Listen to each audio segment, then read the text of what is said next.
Hello everyone, जय हिंद। आज है 15 दिसंबर और आज की इस वीडियो में हम 15 दिसंबर से बनने वाले करंट अफेयर के सभी इंपॉर्टेंट क्वेश्चंस को डिस्कस करेंगे। इसके पहले कल की क्लास में हमने देखा था मिजोरम के नए मुख्यमंत्री बने हैं लाल दुहोमा। मुख्यमंत्री फेलोशिप कार्यक्रम उत्तर प्रदेश गवर्नमेंट के द्वारा शुरू किया गया है और उत्तर प्रदेश का जो दूसरा प्राइवेट एयरपोर्ट के रूप में विकसित किया जाने वाला एयरपोर्ट है, यह है Lal Bahadur Shastri airport. Uttarakhand global investor summit का उद्घाटन प्राइम मिनिस्टर नरेंद्र मोदी ने किया है। 33वें क्रम का व्यास सम्मान जीता है पुष्पा भारती ने। राष्ट्रीय ऊर्जा संरक्षण दिवस 14 दिसंबर को मनाया जाता है। प्राइम मिनिस्टर नरेंद्र मोदी जी के भाषणों पर आधारित एक किताब है नए भारत का संवेदना, जो कि लॉन्च की गई है पूर्व राष्ट्रपति रामनाथ कोविंद जी के द्वारा। ICC player of the month male category में चुने गए हैं ऑस्ट्रेलिया के ट्रेविस हेड और फीमेल कैटेगरी में चुनी गई है बांग्लादेश की नाहिदा अख्तर। उत्तर प्रदेश के किस जिले में ब्रिटिश कंपनी द्वारा रक्षा क्षेत्र में 75,000 करोड़ का इन्वेस्ट किया जाएगा? तो ये अयोध्या में किया जाना है। और प्रसिद्ध अभिनेता है कबीर बेदी, इन्हें इटली के प्रतिष्ठित नागरिक सम्मान से सम्मानित किया गया है। तो ये सभी क्वेश्चंस हम लोगों ने कल डिस्कशन कर लिए थे और बीते 4 से 5 दिनों से मेरा पेन टैब खराब होने के कारण मेरे ऑफिशियल टेलीग्राम चैनल पर मैं आप लोगों को पीडीएफ प्रोवाइड नहीं करा पा रही थी, लेकिन कल ही शाम में मुझे ये पेन टैब मिल चुका है। तो अब आप लोग मेरे ऑफिशियल टेलीग्राम चैनल, जो कि कल्याणी मैम ऑफिशियल करके, इसे विजिट कर ले। सभी पीडीएफ अपडेट कर दी गई है, आप लोग डाउनलोड कर सकते हैं। ठीक है, तो बिना टाइम वेस्ट किए शुरू करते हैं आज का हमारा पहला सवाल।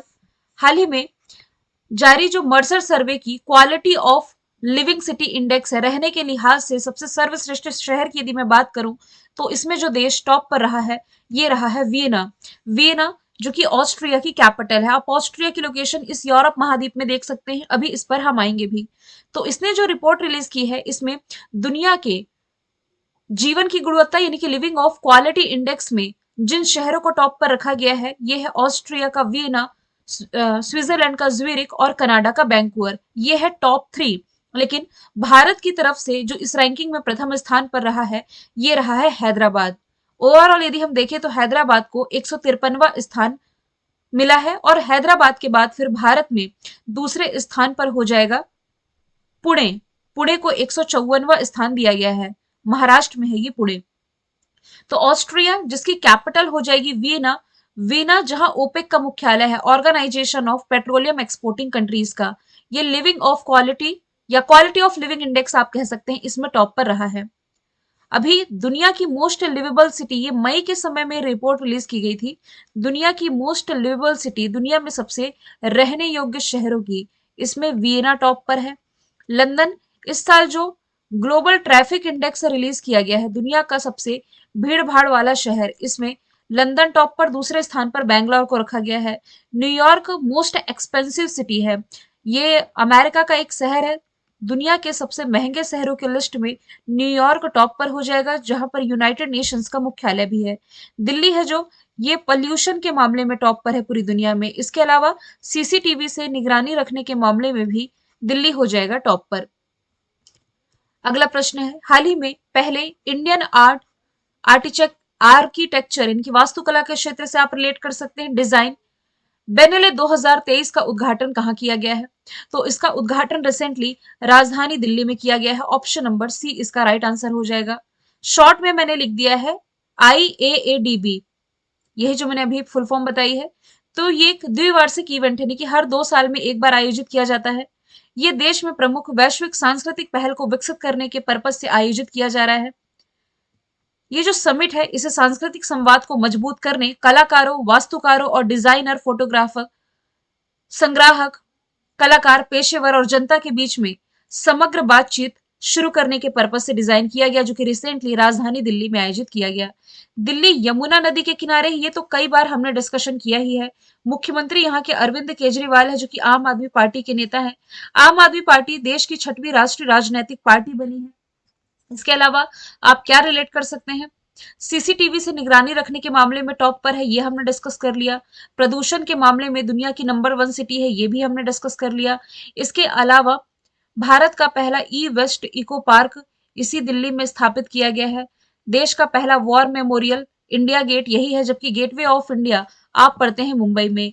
मुंबई में इंटरनेशनल ओलंपिक कमेटी की 141वीं बैठक का आयोजन किया गया।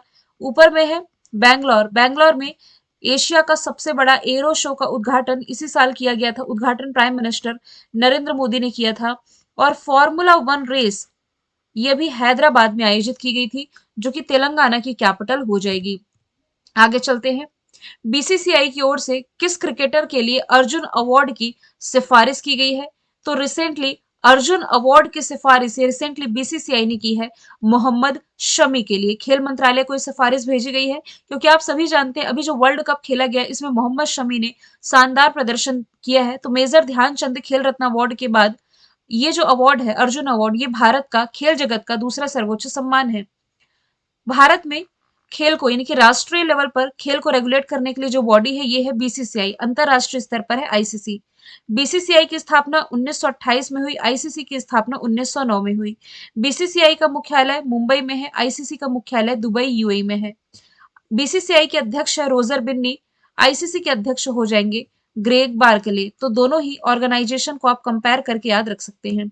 ये वही मोहम्मद शमी है जिन्हें इस साल के आईपीएल में सबसे अधिक विकेट लेने के लिए पर्पल कैप अवार्ड 2023 से सम्मानित किया गया था, जबकि सर्वाधिक रन लेने के लिए इस वर्ष के आईपीएल में ऑरेंज कैप 2023 मिला था शुभमन गिल को। अभी हाल ही में टी20 रैंकिंग में, आईसीसी की टी20 रैंकिंग में सूर्य कुमार यादव पहले स्थान पर आए हैं। कोलकाता नाइट राइडर्स के रिसेंटली कैप्टन श्रेयस अय्यर बन गए हैं।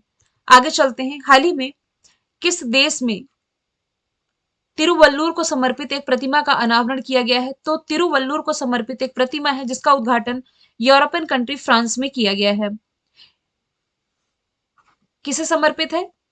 देखिए, तमिल वासियों के बीच में प्रतिष्ठित सांस्कृतिक प्रतीक है तिरुवल्लुर की प्रतिमा, जो कि रिसेंटली फ्रांसीसी शहर सेर्गी में स्थापित किया गया है। इस पहल को एक महत्वपूर्ण सांस्कृतिक उपलब्धि माना जा रहा है। तिरुवल्लुर जो कि एक प्रसिद्ध भारतीय कवि और दार्शनिक थे, जिन्होंने तिरु तिरुक्कुसांग इसकी रचना की थी, यानी कि इसके लेखक थे। उन्हें आमतौर पर वल्लुवर के नाम से जाना जाता था। ठीक है। अभी आप देखें, यदि फर्स्ट क्वेश्चन में हमने ऑस्ट्रिया की लोकेशन डिस्कस की, यूरोप महाद्वीप में इसी ऑस्ट्रिया के पास आप देख सकते हैं फ्रांस की लोकेशन। इसकी कैपिटल हो जाएगी पेरिस, जो कि सीन नदी के किनारे है। इसी पेरिस में यूनेस्को का मुख्यालय है और इसी पेरिस में नेक्स्ट ईयर का जो समर ओलंपिक है यानी कि ग्रीष्मकालीन ओलंपिक ये होने जा रहा है। करेंसी यूरो है। यहाँ के प्रेसिडेंट हो जाएंगे इमैनुअल मैक्रोन।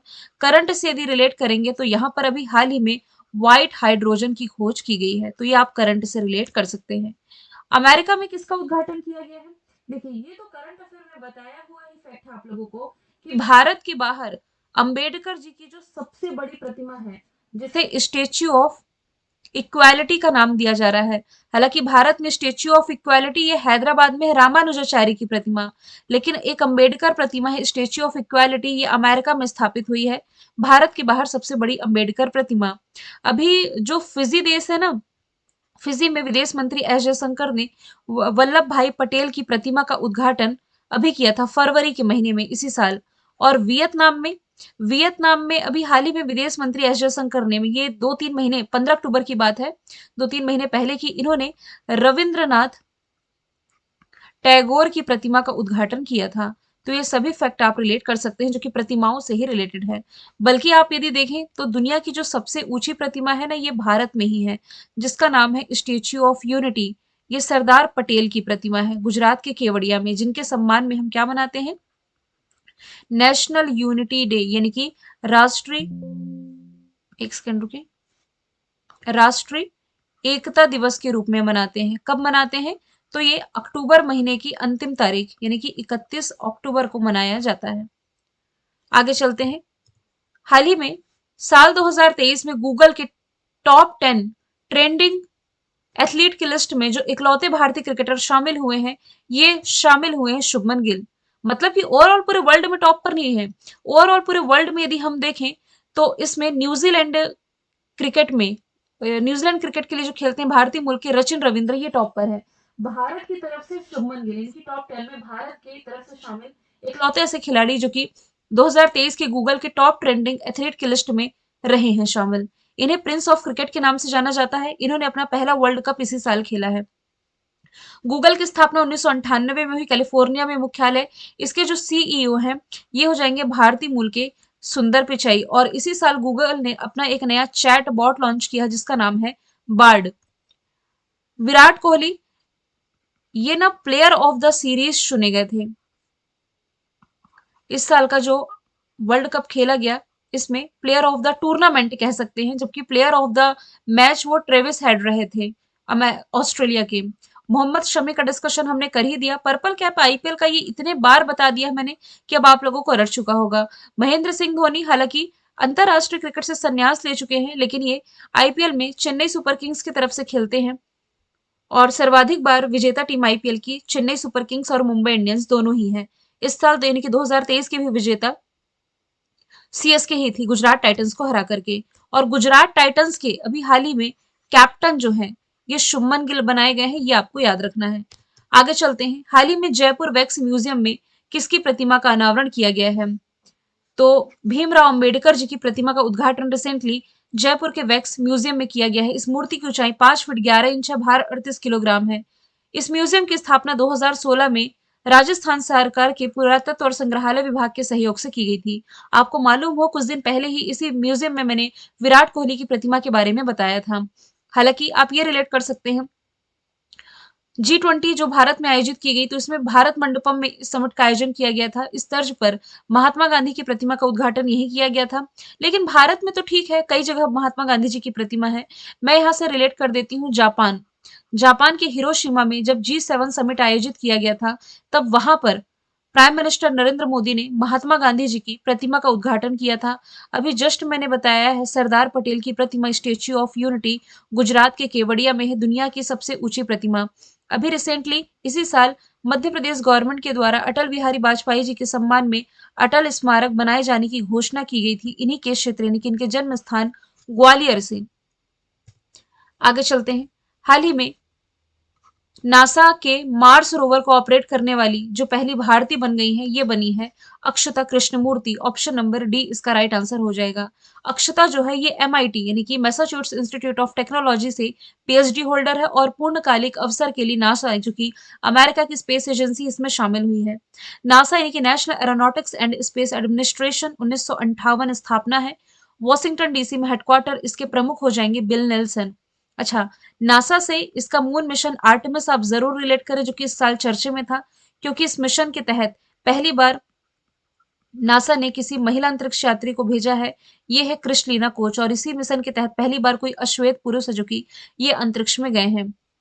अब कमला हैरिस ये कौन हो जाएंगी? ये हो जाएंगी वाइस प्रेसिडेंट अमेरिका की। अंशुला कांत ये वर्ल्ड बैंक की CFO है, चीफ फाइनेंशियल ऑफिसर है। गीता गोपीनाथ ये इंटरनेशनल मॉनेटरी फंड में डिप्टी MD है। MD तो क्रिस्टलीना जॉर्जिवा है। आगे चलते हैं। Developed India @2047 voice of youth portal ये लॉन्च किया गया है recently prime minister Narendra Modi ji के द्वारा। इसका उद्देश्य है देश की राष्ट्रीय योजनाओं, प्राथमिकताओं और लक्ष्यों के निर्माण में देश के युवाओं को सक्रिय रूप से शामिल करना। विकसित भारत @2047 का लक्ष्य है भारत को उसकी आजादी के 100वें वर्ष तक यानी कि 2047 तक विकसित राष्ट्र बनाना। अभी भारत विकासशील राष्ट्र की कैटेगरी में है। तो नरेंद्र मोदी जी ये देश के प्राइम मिनिस्टर हैं ही, इनका निर्वाचन क्षेत्र हो जाएगा वाराणसी। साथ ही ये अध्यक्ष होते हैं किसके? नीति आयोग के, जो कि योजना आयोग के स्थान पर लाया गया था 2015 में। वर्तमान में हमारी जो राष्ट्रपति हैं ये है द्रौपदी मुर्मू जी, जिन्हें इसी साल सूर्य नाम के सर्वोच्च सम्मान से सम्मानित किया गया। ये अवार्ड पाने वाली ये पहली भारतीय भी बनी थी। अमित शाह वर्तमान में हमारे गृह मंत्री हैं, ये अध्यक्षता करते हैं क्षेत्रीय परिषद की। सहकारिता मंत्रालय भी इन्होंने ही संभाल रखा है। राजनाथ सिंह के पास रक्षा मंत्रालय है और इन्होंने अरुणाचल प्रदेश में अभी हाल ही में नेचिफू सुरंग का उद्घाटन है जो कि कर दिया है। तेजस विमान उड़ाने वाले ये देश के पहले रक्षा मंत्री, जबकि पहले प्रधानमंत्री नरेंद्र मोदी हैं जिन्होंने इस विमान को उड़ाया है। अगला प्रश्न है वर्ष 2024 में कॉन्फ्रेंस ऑफ पार्टीज 29 की मेजबानी कौन सा देश करेगा? तो अगले साल ये होस्ट करने जा रहा है अजरबैजान। देखिए जलवायु परिवर्तन को लेकर के होने वाली ये समिट है कॉन्फ्रेंस ऑफ पार्टीज, पार्टीज यानी कि देश। तो conference of parties next year जो होगा अजरबैजान होस्ट करेगा। इसका पहला समिट 1995 में आयोजित किया गया था जर्मनी में। अभी 12 दिसंबर तक चला है 2023 का यूएई में। तो अजरबैजान की लोकेशन यदि आप देखें तो कुछ यहाँ है। मैं आपको बता दूं, जो कैस्पियन सी है, कैस्पियन सी दुनिया में सबसे खारे पानी की लेक है। इसी से सीमा साझा करने वाले कंट्रीज में अजरबैजान का नाम आपको रिलेट करना है। इसकी ट्रिक मैं आप लोगों को बता देती हूँ।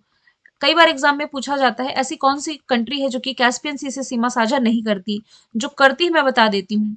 के से कजाकिस्तान, आर से रशिया, ए से अजरबैजान, टी से तुर्कमेनिस्तान, आई से ईरान। यानी कि ट्रिक है कृति की। कृति आप देख सकते हैं कजाकिस्तान, के, आर से रशिया, ये रशिया सीमा साझा कर रहा है, ए से अजरबैजान, के आर ए, टी से तुर्कमेनिस्तान और यहाँ पर ईरान, ये रिलेट कर सकते हैं आप।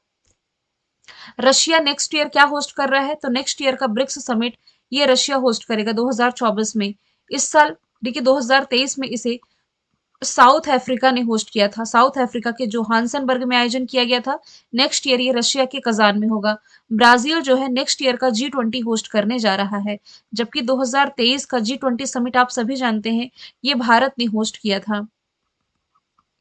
भारत ने इस साल G20 होस्ट किया, SCO summit, ICC mains world cup, ये सभी आप रिलेट कर सकते हैं जिसका मेजबान भारत इस साल रहा है। आगे चलते हैं। किस राज्य ने हाल ही में 3 दिवसीय तोरग्या महोत्सव का आयोजन किया? अरुणाचल प्रदेश इसका राइट आंसर हो जाएगा। अरुणाचल प्रदेश के मोनपा आदिवासी समुदाय का 3 दिवसीय तोरग्या महोत्सव यह अरुणाचल प्रदेश के तवांग में मनाया जाता है। अरुणाचल प्रदेश जिसकी राजधानी हो जाएगी ईटानगर। मुख्यमंत्री पेमा खांडू, राज्यपाल बीडी मिश्रा। नेशनल पार्क में यहाँ पर नामदफा नेशनल पार्क आप रिलेट कर सकते हैं। यहीं से नेचुफू सुरंग मैं आपको रिलेट कराना चाह रही थी जिसका उद्घाटन रक्षा मंत्री राजनाथ सिंह ने किया है। और इसके अलावा यहाँ पर विलेज वाइब्रेंट प्रोग्राम की भी शुरुआत की गई है। मणिपुर में सिरोई लिली फेस्टिवल और संघाई फेस्टिवल मनाया जाता है। असम में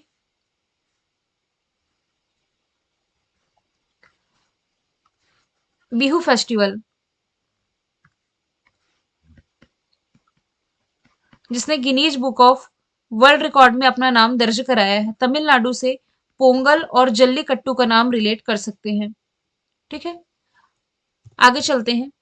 स्टैटिक जी के प्रश्न यदि हम देखें तो मोहिनीअट्टम नृत्य का माफ कीजिएगा, मोहिनीअट्टम नृत्य रूप का विकास है जो कि इसका विकास केरल में हुआ है। हर्यक वंश के किस शासक को कुड़िक कहा जाता है, तो ये अजात शत्रु है। 323 ईसा पूर्व में सिकंदर महान की मृत्यु ये बेबीलोन में हुई।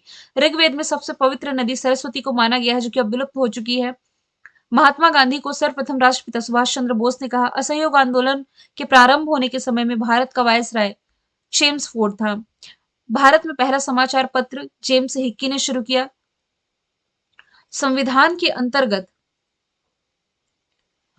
भारतीय लोकतंत्र के आदर्शों को हम कहां से देख सकते हैं, कहां देख सकते हैं? प्रस्तावना में भारतीय संविधान का कौन सा अनुच्छेद है जिसमें कि विदेश यात्रा के अधिकारों को संरक्षण प्रदान करता है? तो व्यक्ति के विदेश यात्रा के अधिकार को संरक्षण अनुच्छेद 21 प्रदान करता है। मैंने कल आपसे पूछा था महाराष्ट्र के राजकोट जिले में शिवाजी प्रतिमा का उद्घाटन किसने किया? प्राइम मिनिस्टर नरेंद्र मोदी ने। आज का सवाल है पोलैंड के प्रधानमंत्री के रूप में किसे चुना गया है? आंसर इसका आप कमेंट बॉक्स में बताइए। पीडीएफ जरूर चेक कर लेंगे, मेरे ऑफिशियल टेलीग्राम चैनल पर अपडेट कर दी गई है। हम मिलेंगे नेक्स्ट वीडियो में। Thank you so much.